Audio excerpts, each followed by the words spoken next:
महाराज सौनकादि ऋषियों ने पूछा, बोले प्रभु आपने हमें बताया कि इस शिवा की कृपा से शुंभ निशुंभ मधुकैटभ का संहार हुआ, तो कैसे कौन थे ये मधुकैटभ, हमें बताइए महाराज, सुनने की इच्छा हुई।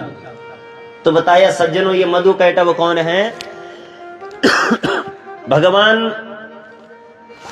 भगवान नारायण की जो है कान की मैल से दो पुरुष जन्म है,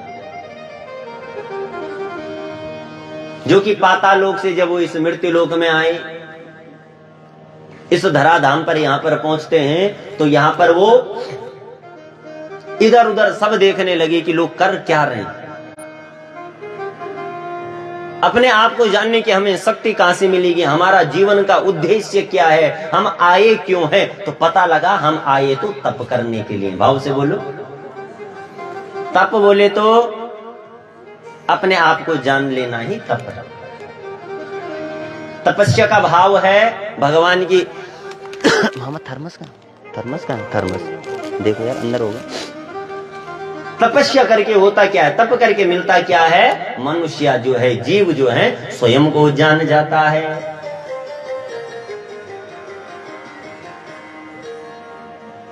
बोले क्या मिलता है ये तप करके, जरा देखो। तो मधुकैटभ ने क्या किया सज्जनों, भगवान की भक्ति में तल्लीन हुई, तप करने लगे, भगवान का ध्यान किया। भगवान का ध्यान करते करते जो है ब्रह्मा जी ने इन्हें दर्शन दे दी। कहा मांगो क्या चाहिए? तो जीव को दुख किस चीज का है, डर किस चीज का है? सबको मृत्यु का। हे भगवान कभी मृत्यु ना हो। बुढ़ापा भी आ गया तो भी भगवान के पास जाकर बोलते हैं भगवान और लंबी उम्र देना। कितना भी वृद्ध क्यों ना हो जाए, कोई जो है भगवान के पास जाकर ये नहीं बोलेगा भगवान अब सब उठा लो, समय हो गया, कोई नहीं बोलेगा। कांटा चुभ गया सो टिटनेस लगाना पड़ता है तुरंत।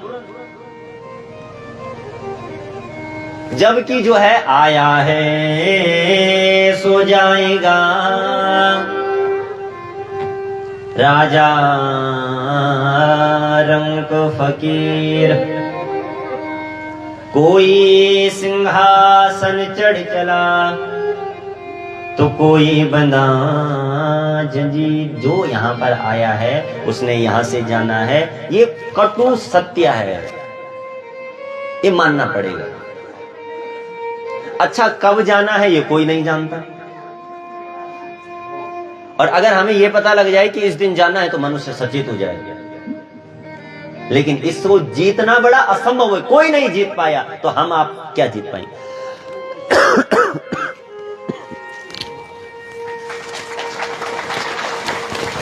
जातस्य ही ध्रुवो मृत्युं ध्रुवं जन्म मृतस्य च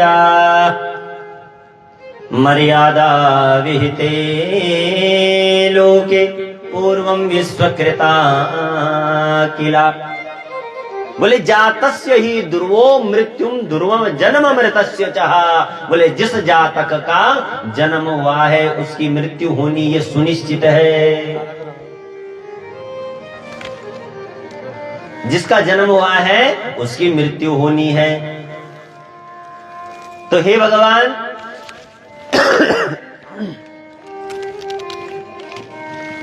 इन्होंने क्या मांगा कि हे भगवान हमारी मृत्यु ना हो। ब्रह्मा जी ने कहा भाई ये तो संभव नहीं है कि मृत्यु ना हो, ऐसा बड़ा कठिन है, कुछ और मांगो। ये कहने लगे भगवान ठीक है, गरम लगा मत हो, ठीक है। बोले भगवान यदि आप हमें वर देना चाहते हो तो हमें इच्छा मृत्यु का वरदान दो, यानी जब हमारी इच्छा मरने की होगी तो हम तब मरें। अच्छा और मरने की इच्छा किसी की नहीं होती। ब्रह्मा जी ने तथास्तु कहा जाओ तुम्हें इच्छा मृत्यु का वरदान है। और जब इन्हें इच्छा मृत्यु का वरदान मिला तो इन्हें अभिमान आया। अभिमान आया तो इन्होंने क्या किया, इनके कर्मों में बदलाव आ गया। ध्यान देना सज्जनों, जब हम जो है गलत कार्य करने लग जाएं तो सचेत हो जाएं उस समय।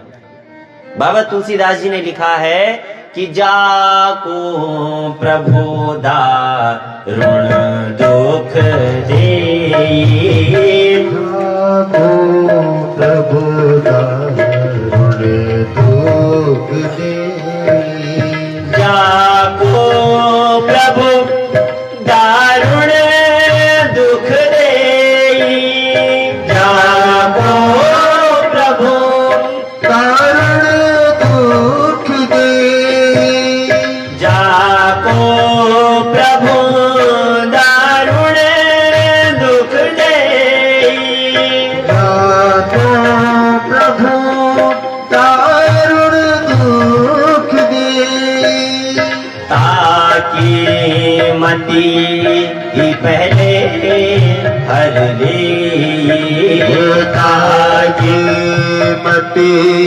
पहली हर ले, ताकि मती पहले हर ले, ताकि मति पहली हर ले।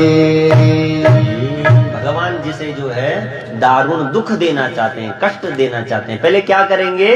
बोले मति का हरण हो जाएगा।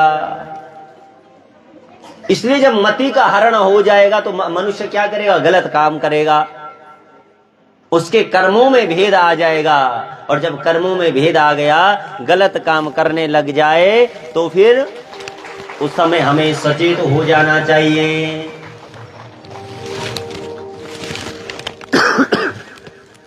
जाको प्रभु दारुण दुख देई, ताकि मति पहले हरि ली। बोले जिसे भगवान जो है दारुण दुख देना चाहता है, जिसे भगवान कष्ट देना चाहता है, पहले क्या करेगा? मति का हरण कर लेगा। अगर हम कभी गलत कार्य कर रहे हैं तो सचेत हो जाए कि हमें दुख मिलने वाला है,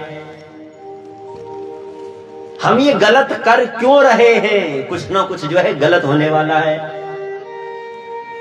इनके भी कर्मों में भिन्नता आई साहब। कर्मों में भिन्नता क्या आई? कि ये तो स्वयं को भगवान समझने लगे। भाई हमारा कोई अब कुछ नहीं बिगाड़ सकता है। जब ऐसे इनके विचार बन गए, ऐसा इनका भाव बन गया, तो सभी देवी देवताओं को कष्ट हुआ। एक दिन तो ये ब्रह्मा जी के पास गए और ब्रह्मा जी का कमलासन भी छीन लिया साहब।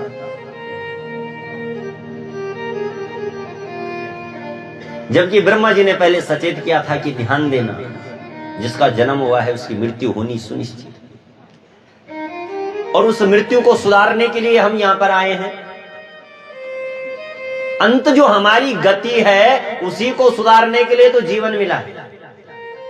अंत गति सुधर जाए बस। अंत गति यदि सुधर गई तो फिर सुंदर। और अंत गति कब सुधरेगी? जब हमारा प्रारंभ अच्छा होगा। ध्यान देना, अंत हमारा कब भला हो सकता है? जब हमारा प्रारंभ अच्छा होगा। शुरुआत अगर अच्छे से होगी तो अंत भी जरूर निश्चित रूप में अच्छे से होगा। आज बड़ा दुख है, हमारी शायद प्रारंभिक शिक्षा हमें वो नहीं मिल पाती जो हमें चाहिए थी। हमारी शुरुआत अच्छी नहीं होती। अगर हमारी शुरुआत जो है भगवान के चरणों से हो जाए, कुछ छोटी छोटी बातें हैं जिनसे हमारा घर सुधर जाए, जिनसे हमारा घर बन जाए। बच्चे की सबसे पहली गुरु क्यों बताई गई है माँ, क्यों बताया गया है पिता? जो संस्कार हैं, जो शिक्षा है, वो घर से मिलती है, बाहर से नहीं। घर में आपका माहौल कैसा है? अपने बच्चों को संस्कार दे कि जा बेटा अब तूने विद्यालय जाना है, जाओ विद्यालय जाने से पहले हमारे नजदीक भगवान भोलेनाथ का मंदिर है, जा बेटा लोटा चढ़ा के, एक जल का लोटा चढ़ा दिया। भाई मंदिर नजदीक नहीं है, चल उठ बेटा, सबसे पहले धरती माता को प्रणाम करो। कराग्रे वसते लक्ष्मी, कर मध्य सरस्वती, कर मूले तु गोविंदा, प्रभाते कर दर्शनम। सुबह क्या करें? सबसे पहले अपने हाथ के अग्र भाग में कराग्रे वसते लक्ष्मी को देखो, मध्य सरस्वती, मूले तु गोविंदा। ऐसे पवित्र भाव बच्चों को दो। ये बेटा आज दिन भर हमने जो भी इस धरती माता पे कर्म करना है, हमारी सनातन की पद्धति में ये भी माँ है, तो उससे क्षमा याचना करो कि माँ मैं तेरे ऊपर आज जूते चप्पल पहनकर भी चलूंगा, अच्छा कार्य भी बुरा कार्य भी तेरे ही ऊपर करूंगा, तो तू क्षमा करना। बेटा भगवान सूर्य उदय हो गए हैं, जाओ भगवान सूर्य को नमस्कार करो। जाओ बेटा विद्यालय जाने से पूर्व आप दीपक जलाओ। दीपक भी जो है भगवान का स्वरूप है। ये प्रत्यक्ष देवता है ना। और जो हमारे प्रत्यक्ष देवता है, जब हमारे ब्राह्मण देवता भी पूजा कराते हैं तो संकल्प से पहले प्रत्यक्ष देवताओं की पूजा हो जाती है। कौन कौन से? सबसे पहले क्या करते हैं? सबसे पहली पूजा जो है आचमन इत्यादि लेके आंतरिक बाह्य शुद्धि के पश्चात जो है धरती माता की पूजा होती है। सबसे पहली प्रत्यक्ष देवता है धरती माता।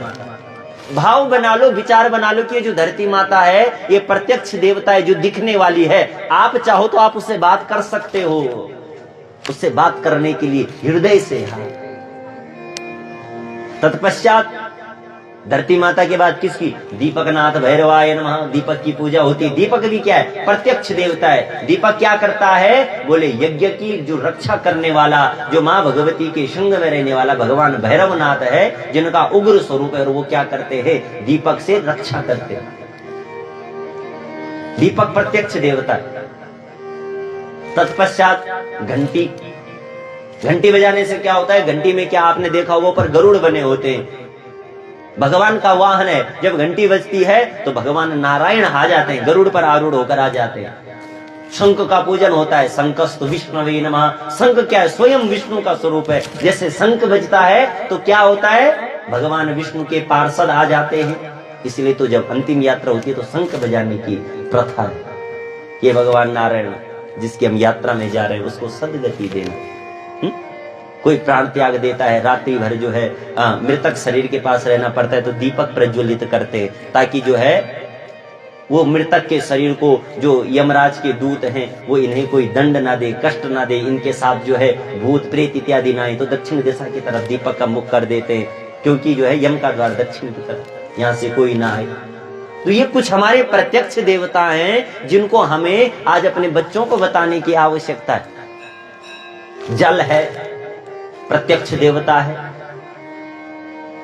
वृक्ष है, पीपल का वृक्ष है, ये भी क्या है? प्रत्यक्ष देवता है, जिनसे हम बात कर सकते हैं। तो हमें जो है छोटी छोटी चीज अब आज अपने बच्चों को बताने की आवश्यकता है, जिससे हमारा धर्म बचेगा, हमारे संस्कार बचेंगे, हमारे रीति रिवाज बचेंगे। आज जो है ऐसी दशा आ गई बाजारों में, जब पूजा करने जाते हैं तो पंडित जी को घंटी शंख सब लेके अपने साथ जाना पड़ता है। शुरू हो गया, उनमें से हम भी हैं, हम भी ले जाते हैं कभी जो है पूजा करने जाओ तो। बड़ी दुख की बात है, हम सनातनियों के घर में एक घंटी नहीं, हम सनातनियों के घर में एक शंख नहीं। समझ रहे हैं आप लोग? बहुत दुख की बात है ये हमारे लिए। और अगर जो है गलती से पंडित जी शंख घंटी नहीं ले गए तो पंडित जी आप कैसे पंडित हो, अपने हथियार तो आपको रखने चाहिए। अरे भाई